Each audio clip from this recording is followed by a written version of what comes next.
Alright, I have been coding this game for almost 1 year now, and now I'm gonna try to explain the rules of the game so you can try it out and play a bit. So the objective of the game is to get to 10 points first, and there is like this map which contains of all these hexagons, and all the tiles has like a different resource color, and then also there is a number which is connected to the dice in the game. So in this case I'm like the orange player and I have the orange pieces, so there is like 2 houses and a city and then 3 roads, and my opponents is the red and the blue player, and they have also a couple of houses and cities.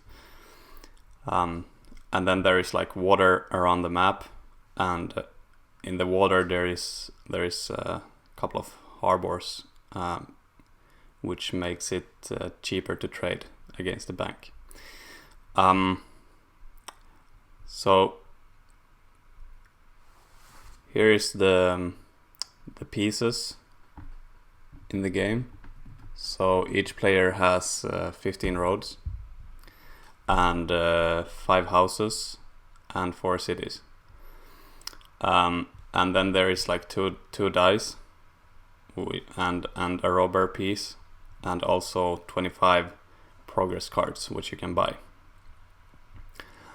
And then there is 5 different resource cards. This is kind of like the cards which you have in the hand while you play. And then there is like 1 tile for each resource type, so they are like linked. So there's like a lumber card and a lumber tile, and then brick and a brick tile, and so on. So when you roll the dice, you get, if the number matches the tile and you have built on the tile, then you will get cards based on that. So basically the dice generates cards to everybody, and it's not only on your turn, but it's also on like on everybody's turn. Everybody gets cards. And I also use these like triangle symbols, which represents the resource card. So sometimes you will see like how much something costs, and it's only like triangles, but it's basically the same thing as the hand card. So here is an example of how you get resources. So if somebody rolls number 8, then in this case white player would get from this city, because this yellow grain tile has number 8, so the white player would get 2 grain cards. So a city always generates 2 cards, and a house always generates 1 card.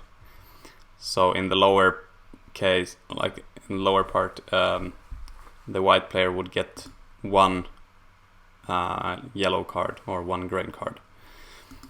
And if somebody rolls 10, then you would get like 2 ore cards, and from the house you would get one card.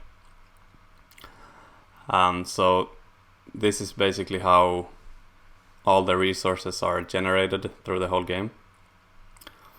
And here is like an image of how much everything costs. So a road costs 1 lumber and 1 brick, and a house costs lumber, brick, grain and wool, and a city costs 2 grain cards and 3 ore cards. And then you can also buy development cards, which costs 1 wool, 1 grain and 1 ore. And the other side here represents like how many points things generate. So if you build a house, you get 1 point. If you build a city, like the way to build a city is basically that you replace a house with a city. So you can never like put a city immediately on the board, but you have to like select a house and then make that house into a city. But a city is 2 points. Then there is something called the largest army, which comes from the progress cards. And that is 2 points. And then there's also something which is called the longest road.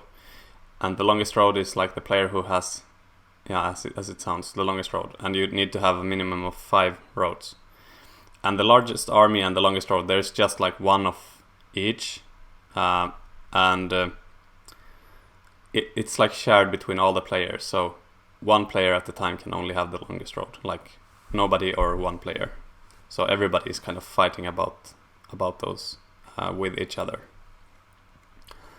And the progress cards, there's like 25 of them, and there is most of the cards are knights, and a knight card is a card which lets you move the robber, and I will explain soon what the robber does. And the player who has 3 knights gets the largest army, and the player who has like most knights will have the largest army card, and that card is worth 2 points.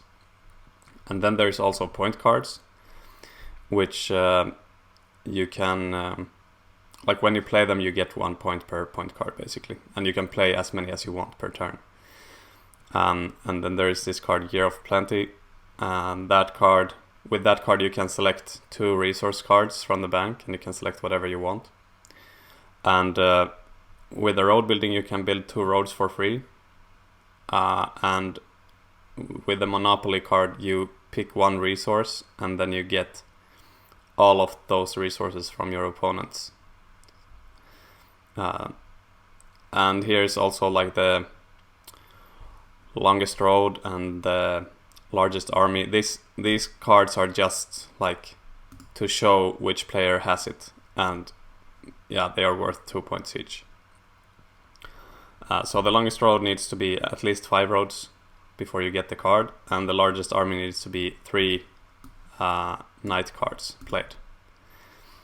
And the way these progress cards work is that you can buy as many as you want, but you can't play the card on the same turn as you bought it. So you have to wait until the next turn before you can play it.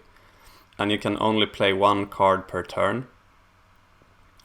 The exception is the point cards. Like you can play as many point cards as you want whenever you want. But the rest of the cards you can just use 1 at a time.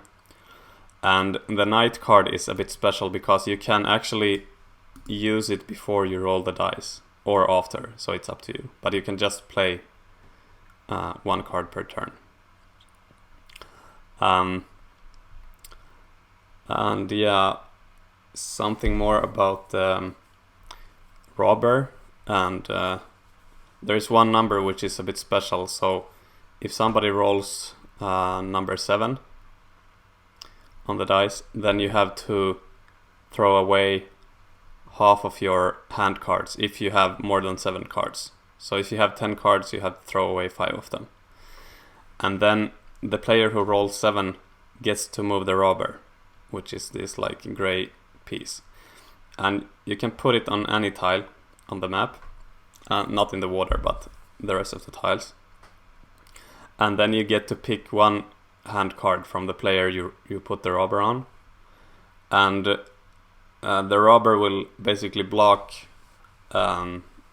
income from that tile. So if the number which is under the robber rolls, nobody will get cards from that tile. And when you play a knight card, basically you open the knight card and then you keep it, and then you move the robber. So that's like the way to get the largest army at the end. And you can also trade cards with a bank. So there's always like four. If you have 4 cards of the same color, you can trade it against the bank against anything you want. And then there is these harbors, like the golden harbors are like 3 versus 1, so you basically trade all the cards 3 versus 1. And then there is 2 versus 1 harbors for each like resource type. So there's like a brick harbor and a grain harbor and so on. So if you build on one of those spots, then for the rest of the game you will trade that resource 2 versus 1. Yeah, I think this is pretty much it. And I thought that I'm just gonna like start a game and play a little bit, so you can kind of see what it looks like when you play, and maybe you get like a better hang of how it works.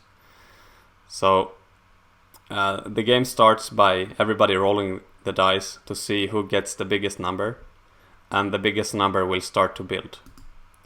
So in this case, me or Red, we both rolled 9, so we have to roll again. 7 and 9. Alright, so I'm the starting player in this game. And then you try to look at the numbers. So the red numbers are the best ones, and then after that 9 and 5, and the worst numbers are 2 and 12. So this is because of like the probability of 2 dices. Like there's way more combinations of rolling number 6 than rolling number 2, because if you want to roll number 2, you have to roll 2 once. But if you want to roll number 6, you can roll like 5 and 1, 4 and 2, 3 and 3, and so on. So 6 will come way more often than number 2. So now I built my first house here. So when I build my second house, maybe I want to try to get like the other resources, which I don't get yet. So I might build here, for example. And the way the beginning of the game goes is that I started, and then red built 1 house and 1 road, and then blue builds 2 houses and 2 roads, and blue is the last player, and then red builds the second house, and I build my last house. So basically I am the first player and the last player. So this makes the game a bit more balanced. And also there is rules that you can't, for example, build next to another house. So there has to be like 2 roads between each house. That's like a rule of the building mechanics in the game. So I can build here, for example. So now I will get everything but lumber. So I don't have the dark green card. But you can also trade cards with the opponent. And also, as you saw in the beginning of the game, each player gets 1 resource from each tile from the last house they built. So I got 2 brick cards and 1 wool card. So now the game is going, like, now we are playing. And I can buy like a progress card if I can afford it, but I don't have grain. So I can try to like trade grain. They don't want to trade with me. Yeah, if you click on this icon at the points, you can see like what everything costs, so you can get like a reminder of that. But I can't afford anything. My cards doesn't match. My hand cards are here in the corner. So I'm just gonna let end my turn and let them roll, and let's see if I will get some cards. So I would like to get grain, for example, which is number 6. So if number 6 rolls, then I can buy like a progress card. Yeah, so now blue rolled number 6, which is good for me.